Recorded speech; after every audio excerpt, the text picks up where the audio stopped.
some people, the brain is their favorite organ, and I can understand that. It is really fascinating.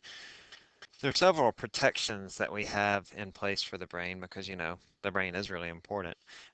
First, the skull and the cranial and the facial bones that just act as a barrier, like a case, if you will, for the brain. Um, Facial. Also, the meninges. The meninges are three membranes that cover the brain. And these contain the cerebral spinal fluid.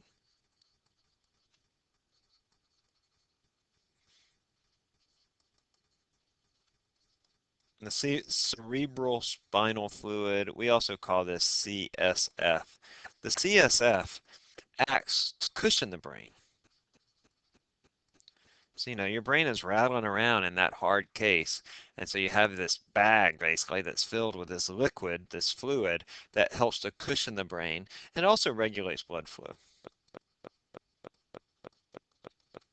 Typically, you have about 150 milliliters of CSF. 150 cubic centimeters or cc's, and that's about a 3/4 of a cup.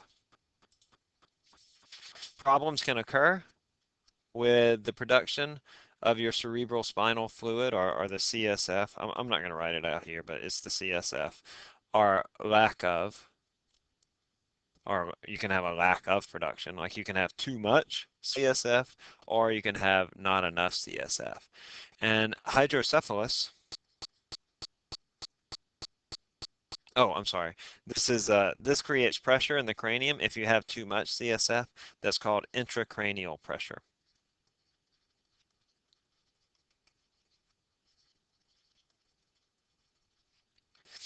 Hydrocephalus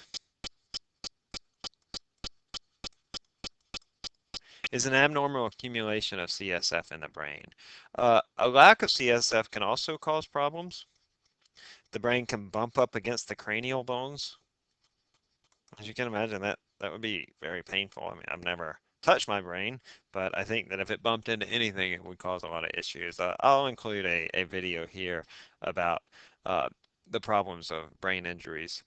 Also, let's go and do the bladder. So the bladder can hold about, let me tell you an interesting story actually.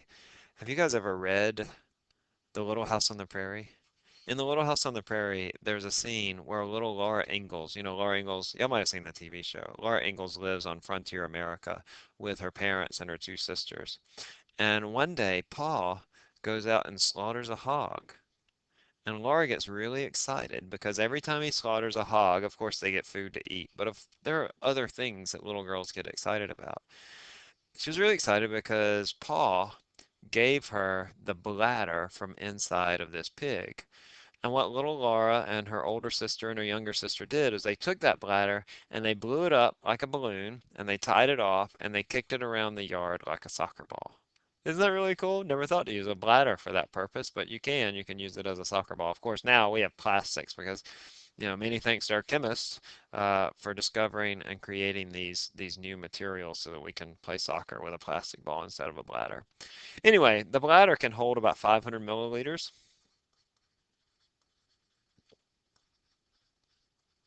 or more of a fluid. When it reaches about 200 milliliters, so less than half full, a person feels an urge to, like go to the bathroom to urinate because of nerve signals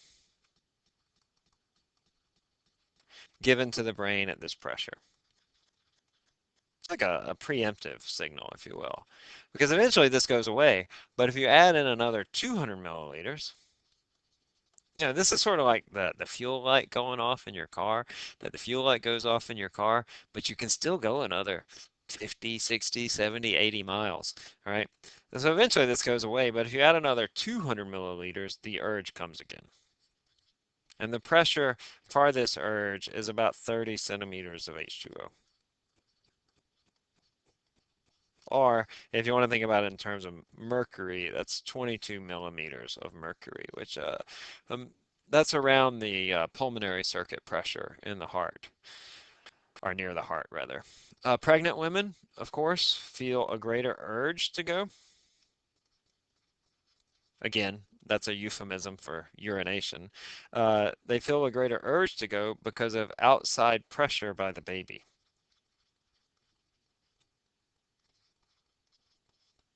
And this external pressure causes an increase of the pressure in the enclosed fluid in the bladder. Now, which principle is that? If I have something that's pushing on a container with a fluid in it that causes an increase in pressure, yep, you got it. That is called Pascal's principle. Okay, so this is an application of Pascal's principle. That's the end for the bladder. But hey, what happens whenever you get a bladder infection? You're in trouble. All right.